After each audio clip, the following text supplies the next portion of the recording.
did, so this is fantastic.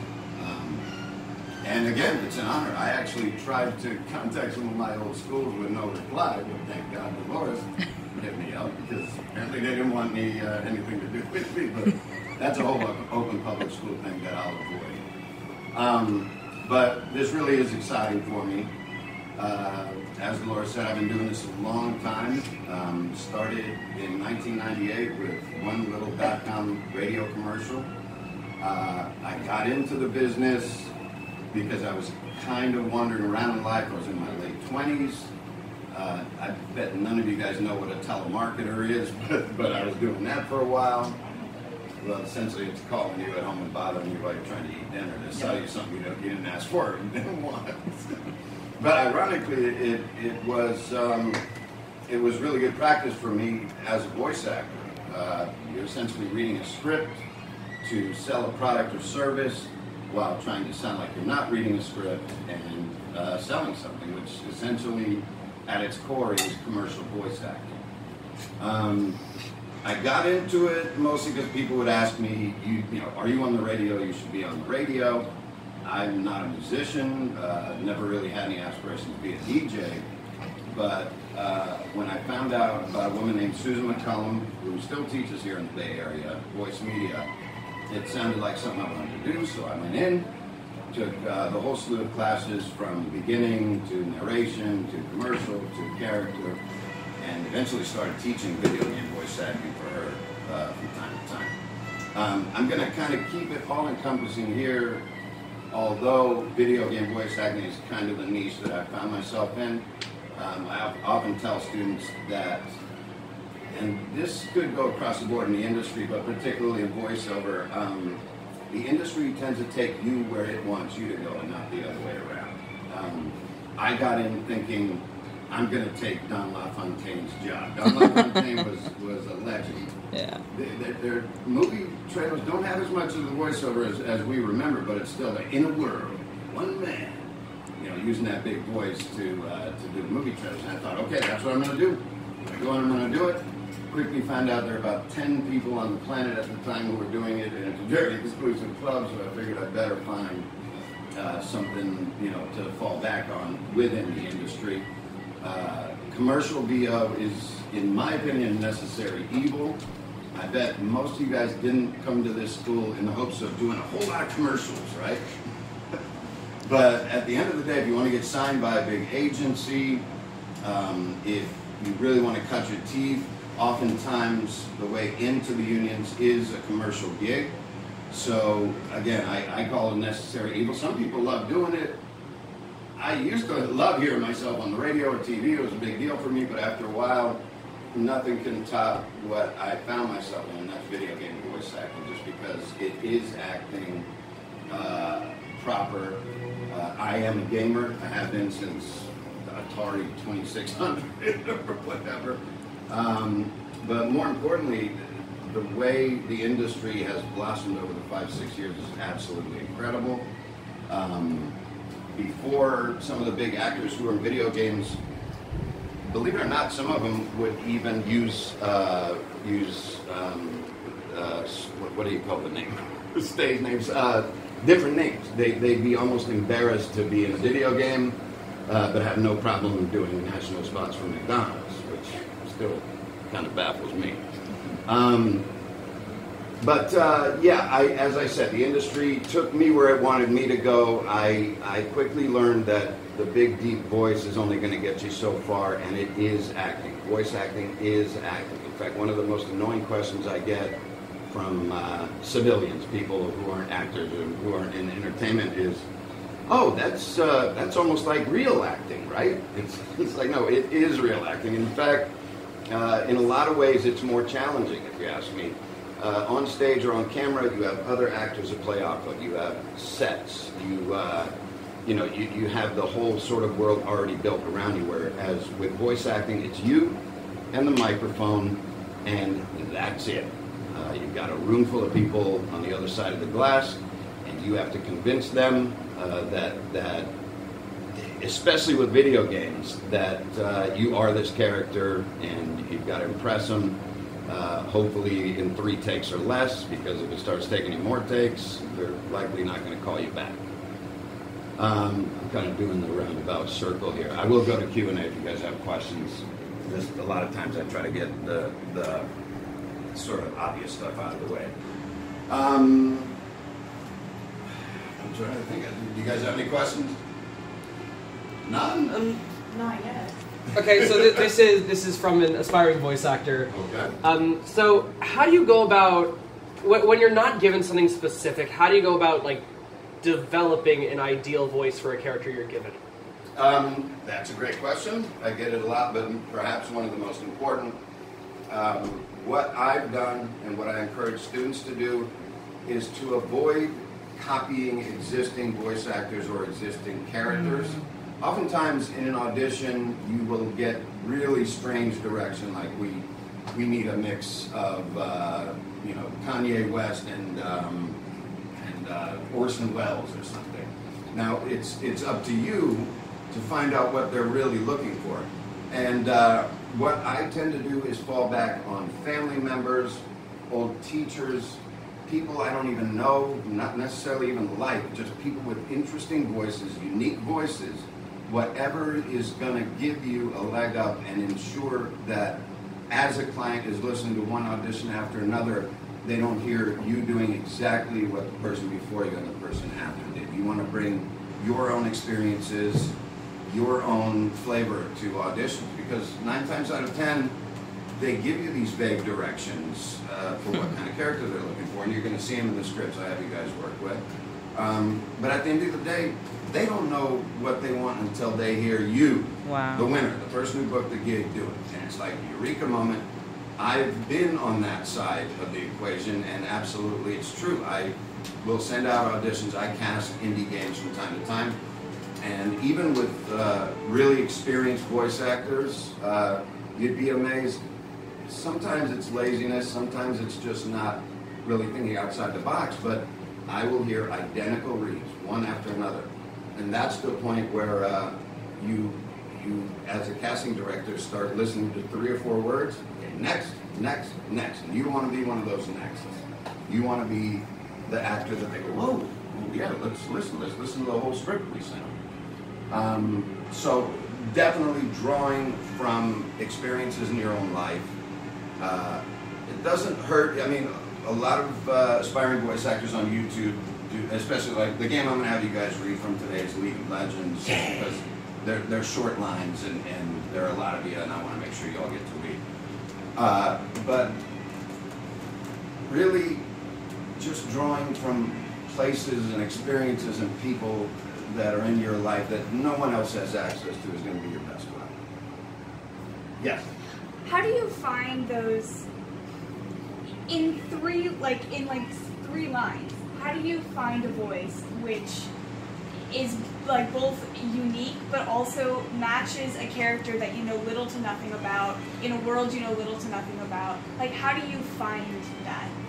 Okay, and a great question, kind of related, but really, I tend to take it from audition to audition. And again, when I do teach, because of the nature of the industry, essentially it's auditioning. That's 90% of the work we do. And you need to be able to do that well if you want to get onto the next level and book gigs. I mean, how do you do that well? Well, again, finding something that is uniquely yours. Now, you guys already have a leg up. You're drama students. So you already have, a lot of the people that want to get into voice acting are people like I was, late 20s, sort of aimless, no real kind of training. So you guys already have a leg up. I'm sure you have amazing coaches and teachers here. And I'm sure in different roles, whether or not you booked the lead or, an ancillary character, something that you brought to the table got you that gig. How many of you have drawn on, say, a family member that annoys you or something, or just drawn on somebody you know that nobody else in the cast knows? I mean, have any of you actually, done annoying old Auntie May? That's exactly what you need to do. You hone these characters to the point where you can do it in your sleep at the drop of a hat. Come on in. Yes. I just wanted to ask you because ever since I was little, the thing that got me into acting was voice acting for like video games and just cartoons in general. I hear that a lot. And I was wondering, as a basic question, what's your favorite character that you voice? Anybody ever see Sophie's Choice? That's like a Sophie's Choice question. Bigby Wolf from The Wolf Among Us. By the way, we're starting to, you guys didn't hear this from me, but we're starting the second season soon, I hope. It's looking pretty good. Walking Dead, the final season is now rolling, so I'm pretty sure we're going to be working on it soon. If you guys don't know, there's a developer called Telltale Games. So good. Well, I love working for them specifically because League of Legends is really the game. This is 10 years old now, this gig. I did 5 of the original champs, and they really are short little lines, and you can't really explore a character as much as one would like to as an actor with these. But I mean, video games run the gamut. However, Telltale Games, for instance, season 1, I voiced Bigby Wolf and his nemesis, the Woodsman, which a lot of people don't know. The first scene in the game, I'm beating the crap out of myself. We had 1,500 lines, I believe, per episode. To put that in perspective, it's probably 700 times more work than these League of Legends characters. And it really lets you explore the character and game. So if I had to pick one that I really enjoyed doing, one that was certainly life-changing and got me a British Academy Award nomination a couple years ago, and kind of put me on the map with the gaming media and things like that. That being said, Bigby is more like my speaking voice, like I'm speaking to you guys right now, than almost any other video game character I've ever done. I have been the bad guy pretty much my entire career, mostly because of my voice, and I'm not complaining. The bad guys are always more fun, more layered. I mean, I always pose the question to students, would you rather be cast as Luke or Darth Vader? And almost always everybody says Darth Vader, because he's this dark guy and mysterious. But yeah, if I had to pick a favorite, Bigby for sure. Just because, well, let's be honest, you got me paid more than any other character too. Yes?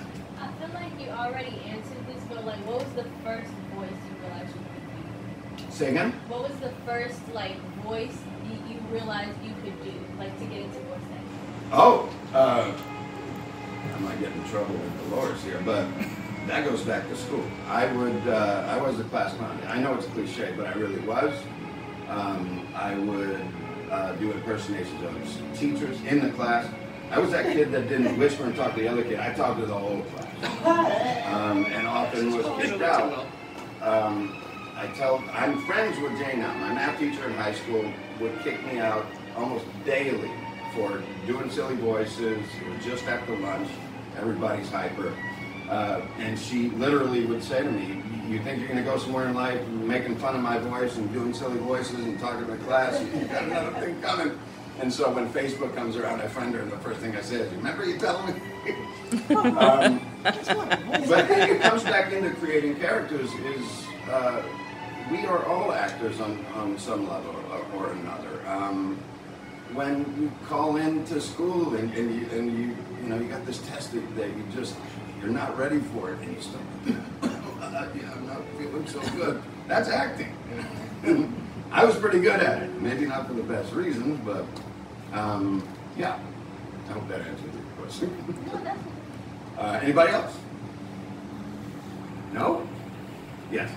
Would you say that most of the voice actors that you meet, they naturally have very strong voices, or that it requires more training than it does the natural talent? Great question.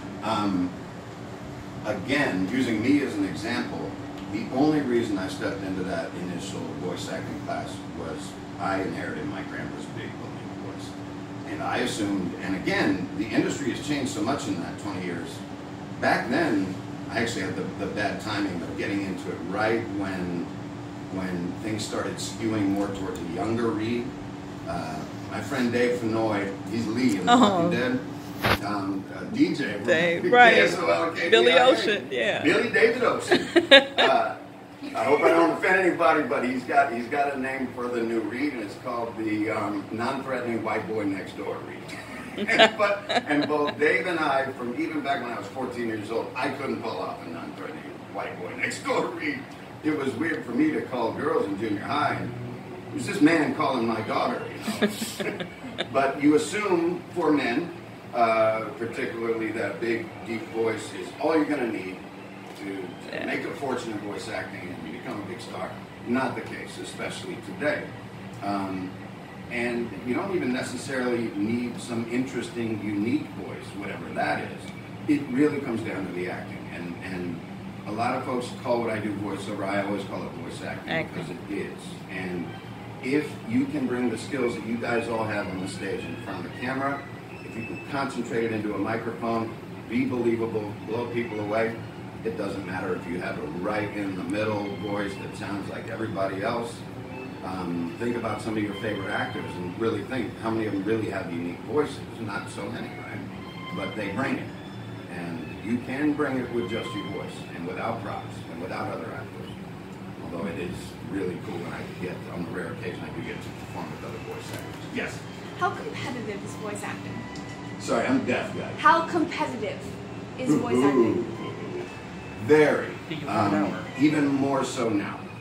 The bad news for me, and the good news for you guys, is that when I got into it, really the only shot you had at going anywhere in voice acting is to bust your butt to get a top-end agent in your market. Yeah. Still, if you really want the big gigs, you're going to have to sign with somebody to get access to the clients that produce these things. However, over the last 10 years or so, the internet changes everything, especially my industry, if you ask me. There are sites now. Now, there are a lot of kind of sketchy, iffy ones, but there are two big ones, voices.com and Voice123. And essentially, we call them pay to play. I don't do it. The old established voice actors kind of, come on in. Ace fans can come in late. These sites allow you for, I don't even know how much they charge these days, but essentially they allow you to audition for working gigs in the industry right now. Even you guys, if you have the money, but I think more importantly, especially for students, the benefit of these sites is essentially you get to practice, you get to get a feel of what's out there right now, commercial copy, animation copy, video game copy, and on and on. So it's kind of 6 of one, half dozen of the other. There are way more people trying to do what I do now, but then again, with the internet and with the explosion of video games and media and social media, there are more gigs. So it kind of does balances out. Yeah. Yes. Okay, so this is a kind of random question, mainly because I'm currently in the process of voicing for a fighting game. Nice. Is there any specific genre of video game that you would like to do some sort of voice for? I can give you a specific character. Oh, who's that? I was lucky enough to meet him a few times, Mark Hamill, and he threatened to retire being the Joker. One of my biggest characters, one of the ones that actually sort of springboarded me, was a character in League of Legends called Shaco, an evil demon jester. I know. And again, this comes back to the specs that they were giving the audition. If I remember correctly, they asked for, I don't have Shaco here, unfortunately, but I got a lot. They asked for Mark Hamill's Joker mixed with a few other things. And I said, well, screw it, I'm just going to do the Joker. And I really got into it and booked the gig for it, which I'm still to this day amazed. I still hear from some of League of Legends fans. Sorry, remind me. Come on in. Remind me again. What was the question? Is there any specific genre, video game, or video game character that you'd like to? Bad guys, absolutely. I'd love to get a shot at the Joker, but my buddy Troy apparently keeps jumping on that too. Hey. So does Troy. I'm kidding. I need to do that. I just recently did Groot for Telltale, and that was a fun one because it was if not one of the most challenging gigs in my career, because I had 3 words. And literally, they had lines of what I was saying, and I had to convey that in 3 words. And it was thousands of lines. And thankfully, I pulled it out. It helped that I had Nolan North playing Rocket, so we played off each other well. And just recently, I can't tell you guys what it is, and it doesn't leave this room, but Marvel Games brought me down to LA for a non-telltale thing. I'm not going to tell you what it is, but... Man, what? You can't even say Marvel in that case. Exactly, I'm giving you guys inside information. But it looks like I'm probably going to, for the foreseeable future, be Groot in their games. Not the movies, that'd be a whole different deal. Oh, no. I would have come in here in a limo if that's all. That would be a completely different actor to overtake. Anybody else? Yes. I have a question. Living in Los Angeles, a lot of people like me that are DJs, they think that the best thing to do is to go to a big agency like William Morris. But when I look, I see all these people that are under their voiceover department. So is it better to start big or with a small agency? How does that work? That is the age-old question, whether to be a small fish in a big pond, right, or the opposite. I was with Abrams for a while, who was pretty big down there. I found that while I was getting access to gigs and to clients that I wouldn't have with the smaller agencies, I was competing against a lot more voice actors and like the cream of the crop. Wow. So it really depends on where you are, what your goals are, and what kind of projects you want to do and see yourself doing. I think the whole industry is kind of in flux right now anyway. Again, this doesn't leave the room because I don't want to piss off any agents, but I see the agencies and perhaps the unions. Oh, it's kind of like when you went to bookstores. It was like all online books, and then like bookstores came back, and now online books are coming back in, all the bookstores are gone. And everybody has a preference, right? Right. Anybody else? Is it hard? Is it hard to get an agent? Oh yes. Well, it certainly was when I started. There are essentially 2 big agencies in the Bay Area. There's Stars, who does union and non-union work, and there's JE, John Erlinson, who started Stars actually, went on and started his own agency.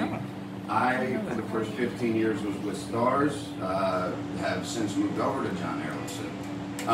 You're at JE? Yeah. I interned at JE. No, really? Yeah, I did, yeah. Well, that helps, you see. You know some names. You're in the voiceover department? Yeah. I'll look for you. Awesome. Are you still interning now? Yeah, well, I'm going back. This doesn't matter. Keep answering the question. Make sure to tell John that I said lots of nice things about it. Anybody else? Let's bring some lines. So you have like a preference of agency, like your time with this sort of Oh, here's I'm gonna bite my tongue here. Only say nice things. Here's the difference between Stars and JE. JE is almost entirely union, which means there are fewer opportunities, but they're bigger opportunities and they're better paying opportunities. Stars does union and non-union.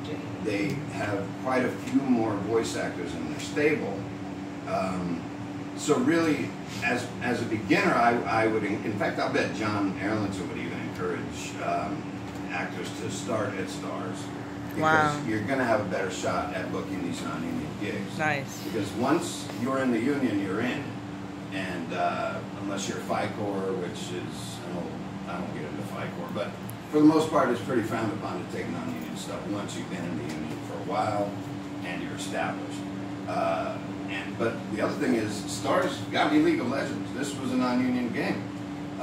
We work at a studio right in Emeryville called Somatone, who did almost all the original League of Legends characters. There's actually a really weird crossover with the Telltale games and the Riot games. A lot of these characters that you'll see that you're going to do a reading for me for are also huge characters in The Walking Dead and The Wolf Among Us and Guardians of the Galaxy and Minecraft Story Mode and on. My advice, unless you know someone at JE or in the know, is is to shoot for the smaller ones. I think look, talent is still there. I think Tonry might have closed down. There are options, but before you get ahead of yourself with agents, you gotta be ready, because the only way you're really going to get a shot at them is to read for them, and the only way you're going to impress them by reading for them is if you got your, you know what, down. You got it down. And the only way to do that is to do what you guys are doing. Hone your craft, build your stable of characters, go in there with any piece of copy and know that you can kill it. So you would have copy, because I know for DJs we have to have an air check. So you would go in with copy to an agent?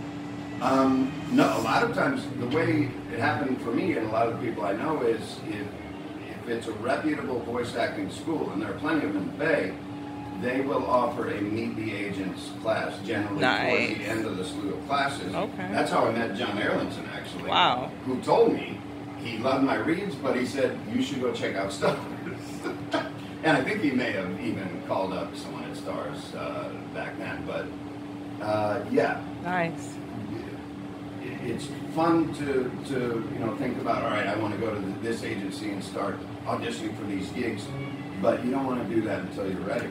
You don't want to blow your opportunity to impress these guys. Yes? What was like the scariest part of like, cause I feel like in every industry, like there's certain things that you have to do, like, oh, like if I do this, I could be here, or if I don't do this, I could be here. And like, what was like some of like the scariest decisions that you made that ultimately boosted your The decision to do it, and it still is. I mean, let's be honest, this is acting. Yeah. This is one of the few professions where you're guaranteed to be hired, do the gig, and then fired every time, and then you got to go find another job. And fired, obviously, is a little dramatic, but, none of these things last forever. Even if you get a part in an animated series on TV, unless it's The Simpsons and this freakish 30-year-long thing, everything has a shelf life in this industry. So you're constantly, no matter, Nolan North and Troy Baker and Lonnie Manella and all the people I look up to in this industry, Aaron Fitzgerald, they're constantly marketing themselves. So the decision to do it and quit day jobs and make this your life and dedicate it, that's the most frightening and courageous, if you ask me, decision to make. I get a lot of people now that I am making a living and making a name for myself going, oh, that sounds fun. I think I could do that. I'm like, yeah, you could be an astronaut too if you want. You could be a fireman tomorrow, right? Yeah. What is the pay like? How much do you have to pay agencies? And how do you market yourself? Well, technically, the agencies get you paid. They, okay, you don't have to. Generally, and this fluctuates, but non-union stuff, the agent will take 20%. Union is always 10%. Usually, though, they tack that on to your pay, to your scale, or whatever you're getting in the union. Whatever it is, it's worth it, because it sure beats digging ditches, and I know because I've dug ditches. And washed, busted suds, I've done it all. Yeah. Okay, so what's your best piece of advice for selecting previously recorded lines or recording new lines for like a demo reel? Very good question. Demos are definitely something you need now. In fact, the industry is changing a little bit, and we're almost switching from audio-only demos, which was the industry standard for voiceover, voice acting, to video reels. And really, that's going to be up to you and whoever your coach is. If you've got a reputable coach, they're not going to rush you through it. They're going to work with you to find out what your strengths and weaknesses are. They're going to only use your strengths, and it's going to be up to you and that teacher, who often has a ton of copy that you can use and the sound beds to put on it. That's something that unfortunately you don't just snap your fingers and figure out. That's what you and your coach and your peers and you get information from everybody around you. Ask your family what voice you do they enjoy the most or impresses them the most. It's a whole process. Also, have you ever done creature voices? Oh yeah, all the time. What's your favorite? Or all right, again, I can't tell you what it was. can you tell us the name of the creature? No, because then you'd know it can't be. Well, the comic book fans would know. It's a dog, no barking, all barking, no talking. And again, like Groot, conveying that they gave me a line, what the dog's saying, and how I would convey it. Okay. Okay, I'm starting to think of just famous dogs through comic books. Don't hurt your brain. And if Marvel Games comes to me and says someone's from Oakland that's for the arts, I'll come and find you and eat your liver. Anybody else? Is that real? That would be a little bit of big. Anybody else? Yeah. Sorry, I'm probably like interested in kind of the bigger studio stuff. So like, I know you can't really go into depth about it. We're all interested in the bigger studios. But what is it like being kind of working with like the huge performance of like Marvel, and as well as like Telltale, who are so able at storytelling? Well, Telltale's a different story for me just because I've been with them since Tales of Monkey Island. I've been on almost every game they do. Wait, you're in Tales of Monkey Island. What? I was LeChuck for the first episode and then a bunch No of way! episodes. Yeah. That was like my childhood game. Well, Earl Bowen was LeChuck, and he retired, and so I got the role. And then Tales of Monkey Island, the first episode did so well, Earl called and said, I'm not retired anymore. Wow. But to answer your question, it can be intimidating. I mean, going down to Warner Brothers to do the Shadow of Mordor sequel, Shadow of War, that was a big deal for me. I'm out there with, all the newbies taking selfies of myself with the water tower behind me and everything. It's fantastic, man. I mean, it's a high. You're there, you're working where it all happens. It's great. But there's a lot less pressure when you're doing an indie game. And oddly enough, a lot of the work I do now is at home. I mean, essentially, the industry has changed so much that we used to go to cattle calls. I would have to get in my car, go embark all the way to the city every time I had an audition. Now, it's very rare, unless the client specifically asks to see you in person. You can get out of bed, in your drawers, and start recording. Beautiful. It is, but that also opens it up to a lot of other actors, so there's always a lot of give and take. Yeah. That's why there's so many on YouTube now. Yeah, and so, I mean, I befriended a lot of the YouTube folks, and I did one for Telltale, Minecraft Story Mode, with some of the biggest Minecraft YouTubers. And those guys are superstars, megastars. It certainly wouldn't hurt to build up a following on social media, particularly things like YouTube, and bounce things off of them. There's nothing like a slap in the face from the comment section in a YouTube video to really let you know where you're at. Yeah, those are so You suck! They're hard. No, but the beautiful thing is, I loved my YouTube channel. I did a whole voice acting show for a while. And YouTube, for all its toxic, racist, misogynistic BS, at its core, if you look for the right things, you will get real feedback. Right. And if the masses really believe in you, and it's just obvious that you're talented and you're going somewhere, they're going to tell you. So it's a good tool. Okay, Okay. I told you I was All right. going to go on. It's okay. Let's read some lines.